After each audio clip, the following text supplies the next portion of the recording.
Hello and welcome to the Daily Meal for Tuesday the 20th of September 2021. We're going to jump right into it. There's a lot going on today. I'm going to start with this one, the weird little thing that popped up.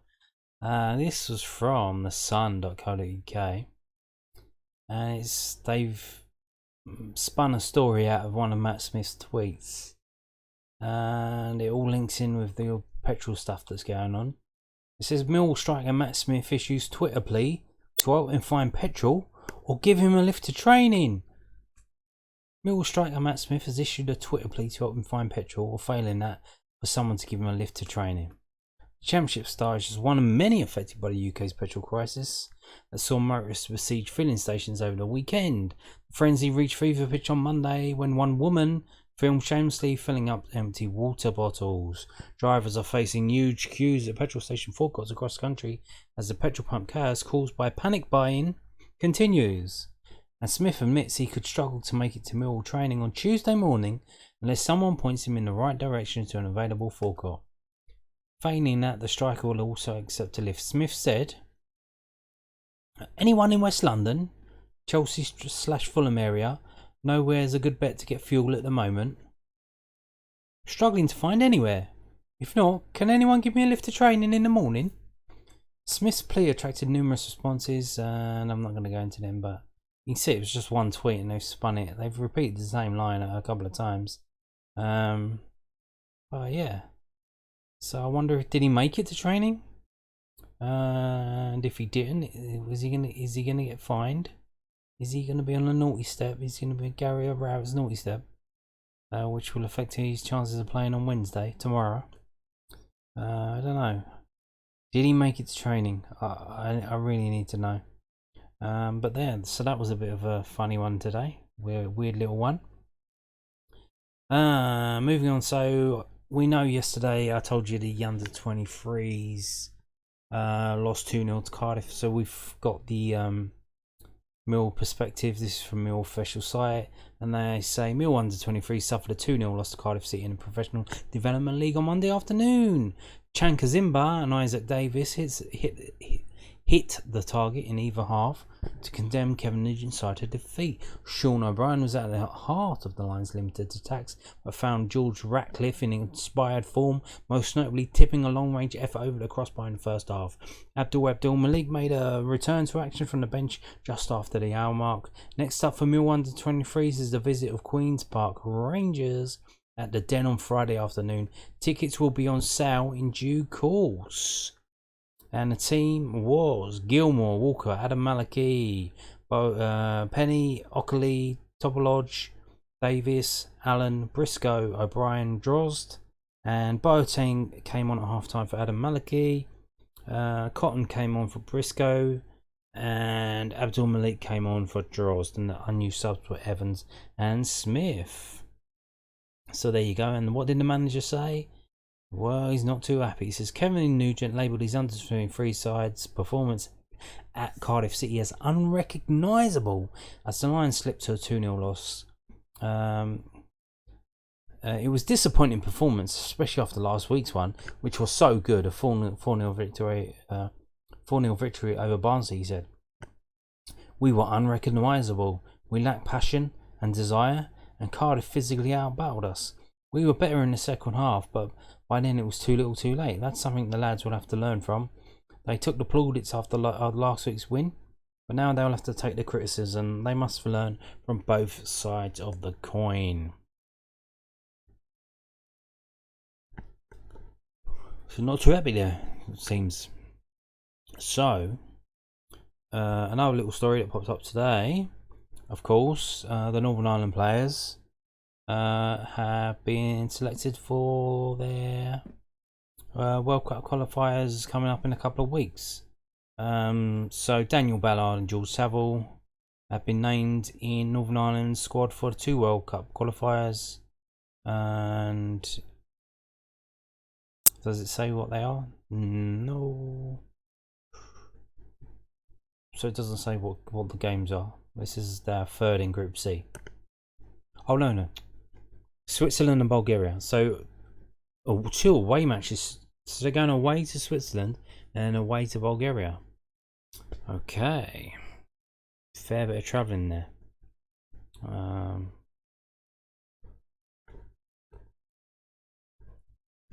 That would be nice though. Something to keep an eye on during the international week when there's no Millwall. Yeah, so selected as well.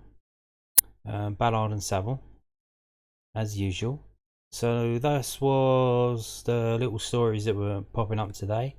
Now we're going to move on to the match preview for tomorrow's game against Bristol City. And we got this one. Nigel Pearson, Bristol City manager, tests positive for COVID-19. Bristol City manager Nigel Pearson has tested positive for COVID-19 and will miss their next 2 matches. The 58-year-old must self-isolate for 10 days, with his assistant Curtis Fleming taking charge of the Robins' games at Millwall and Peterborough. The Championship side say no one else at the club is affected, as Pearson has not been in sustained close contact with the squad since Saturday. City are unbeaten in 5 matches and 8th in the league table.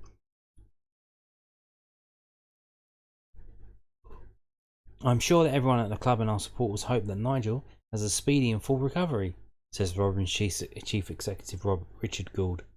Curtis has been in regular contact with Nigel and we wish him and the team all the best against Millwall tomorrow. Now, is this good for us? Is this a stroke of luck for us? Could this benefit us? Is this going to help us actually finally win a game? Hopefully. So, who's playing tomorrow? The daily injury. Got injured players here, there, and everywhere. Is anyone actually going to be playing tomorrow? Today? Millwall will make a late decision on whether to start Jed Wallace against Bristol City at the Den on Wednesday evening.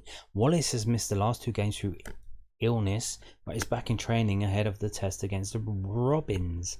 Wallace could come back into the starting lineup in place of Connor Mahoney, who is out with an hamstring injury. It is one we'll assess over the next 24 hours, Rowett said when asked if Wallace would be available to go straight back in the side. He's obviously been ill, and sometimes it's not easy to come back and be at full capacity when you've not trained loads in 10 days. It's a blow for Connor particularly. He started the last 2 games and looked really bright against Leicester, showed some good moments against Forest, but now has had a little bit of a setback. It just seems to be the way that it's going at the moment, but we'll have a much stronger squad than we've had previously. There's a positive, even though there are a couple of negative bits within it.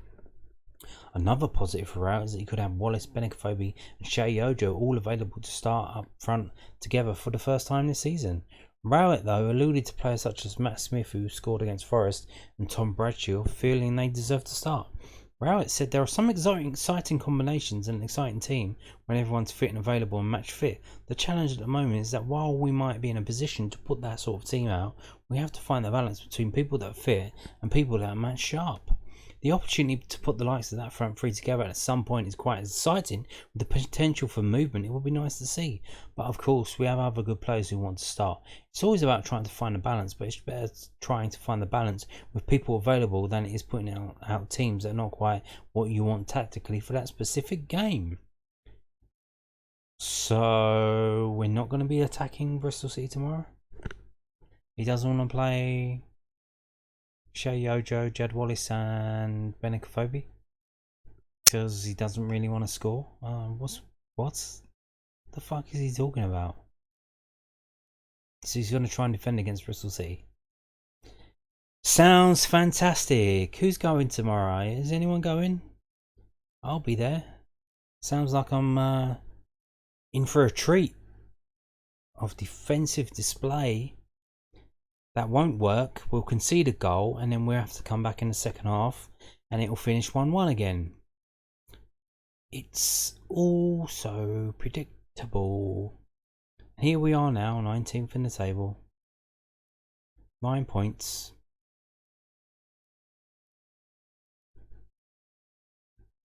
So let's have a look at this. So this is head to head over the years. Going all the way back to 1922, 99 years ago. The first game between Millwall and Bristol City at Millwall, and it was a draw.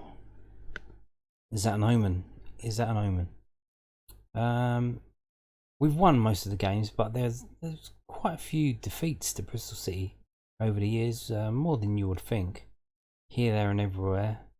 There was a patch in the 60s and 70s where we won, where we didn't lose for a couple of games. But every now and then we do lose. We lost 2 years in a row there. And then there, 97, 1990 and 92. And then we go 4 years beating them, and then we lose. And then 2, and then we lose. So the last one was on the 1st of May. Earlier this year. From last season we won 4-1. Before that it was the FA Cup where we lost 3-0. And then a draw. So it's patchy. It could go either way. We've won, we've drawn, we've lost in recent years. It's kind of dissolved into having no predictive meaning whatsoever. Compared to earlier in the history when we won quite often against them. So could be anything. Could literally be anything. So let's move on. What does this dude think it is? So this is David Pratt, and this is from skysports.com. What does he think? So let's have a look. I just wanted to remind everyone. So this is a midweek game, and it's old school I follow rules, which means you can watch it if you pay 10 quid and pay through I follow. You can watch it as before, because it's one of the midweek games, but it's also on the Sky Sports red button if you have that. So if you've already paid for your Sky Sports, and you can tomorrow go and click on the red button and the game will be there for you to watch. Or you could go down there, but why would you do that when you're going to get served up shit football? Don't know, why would you do that?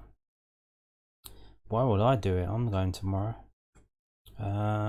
Let's scroll down here. So we're right at the end, and he thinks it's going to be Millwall 1, Bristol City 1. Another draw. If we draw again, this is going to be crazy. I'm sure there's going to be something said at half time and full time from the fans. I'm sure they're not going to be happy. So this is from whoscored.com. We're going to skip through all of this and just go down to the match facts. Millwall have drawn their last 4 matches in the Championship. Will it be number 5 tomorrow? There have been over 2.5 goals scored in Bristol City's last 6 away games. Bristol City have been winning at both half-time and full-time in their last 3 away matches. There have been under 2.5 goals scored in Millwall's last 4 games in the Championship. So in our games, not a lot of goals scored. In their last 6 away games, a lot of goals scored. So somebody's going to have to give. Bristol City have won their last 3 away matches. Oh shit. Oh shit. Bristol City have scored at least 2 goals in their last 3 away matches. So not only have they won their last 3 away matches, they've scored at least 2 goals in their last 3 away matches. And they've been winning at both half-time and full-time in the last 3 away matches. It's starting to not look very good for us, is it?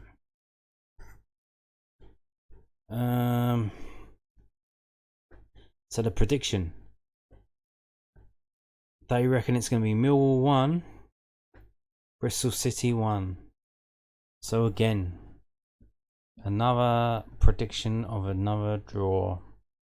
What do they say? Millwall enjoyed the better of the chances when they faced Nottingham Forest at the weekend, but couldn't add to Maximus' early goals. They were forced to settle for a 1-1 draw.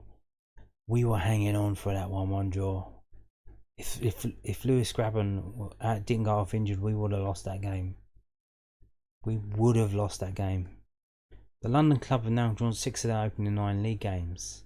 But that was, see, that's what I'm talking about, a bit of luck. We got a bit of luck. Lewis Grabban got injured and he had to go off. Now Nigel Pearson's got COVID. He's not going to be there tomorrow. Is that another bit of luck for us? Is this guardian angel looking out for us? Who knows? Who knows? The London club have now drawn 6 of their opening 9 league games. Oh my god. Bristol City battled well against pre-season promotion favourites Fulham on Saturday and eventually got their reward, and Casey Palmer's late goal helped rescue a point. The Robins are chasing in on the top 6 following a 6-match unbeaten run. How did that happen? At the end of last season, they were absolute dog shit. So how did that happen? I can't believe it. I was certain that they were going to get relegated.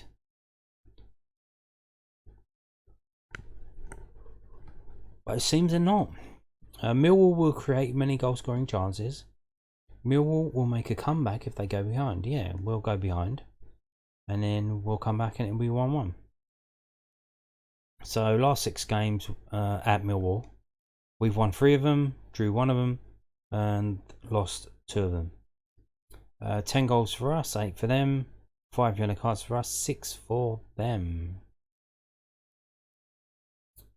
You can see there, very few clean sheets in the last 6 games of this fixture. Once for us in 2018, once for them that FA Cup game earlier this year. You can see in the table, so they've won 3 games, drawn 4, lost 2. Not much difference in goals for, goals against. They've obviously scored 2 more goals than us, but not a great deal of difference.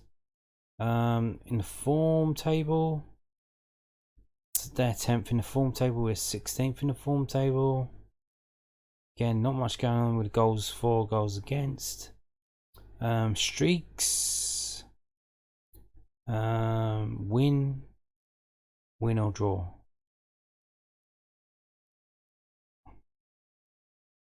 Draw, loss, no win. Okay. So let's have a look here at so our home fixtures. So in all of our home fixtures there, we've scored, except for the Leicester game. And Bristol City, they've scored in all of their away games. They've scored. So it looks like, having seen this, I'm sure Garrett's seen this, that they are prolific scorers away. So tomorrow we will be defending. And then we will concede 1 goal, probably at the end of the first half. And then the second half we will come out and we will score a goal. And it will finish 1-1. It seems destined for it. You can see here all the goals they've scored on their travels. 3 at Reading, 2 at Cardiff, though Cardiff seem to be on a massive wobble now, and 2 at QPR. Okay, there's all the strengths and weaknesses. There's the styles. Yeah, so as I said, I think you've got to go. If you're not, you've got to go for the draw. You've got to say it's going to be a draw. That's Garrett's going to play for that draw. It's pretty obvious. He's going to play for the draw, and then when they score, he's going to start attacking until we score, and then we'll sit back again. We won't go try and get that second goal to win the game. So I can see, I'm going to agree with the two, David Prutton and the geezer from this website, whoscored.com. I'm going to say it's going to be 1-1 as well. And I think I might even go so far as putting some money on that, because if you were shrewd enough to be betting on a game-by-game basis that Millwall games will be draws, you must be bloody laughing right now if you bet into a level stake. It's a better investment than Bitcoin right now, betting on Millwall to draw. It's solid gold. So yeah, Millwall 1, Bristol City 1, that's what I think. And we'll see how it goes tomorrow. And thank you for watching this video. Goodbye.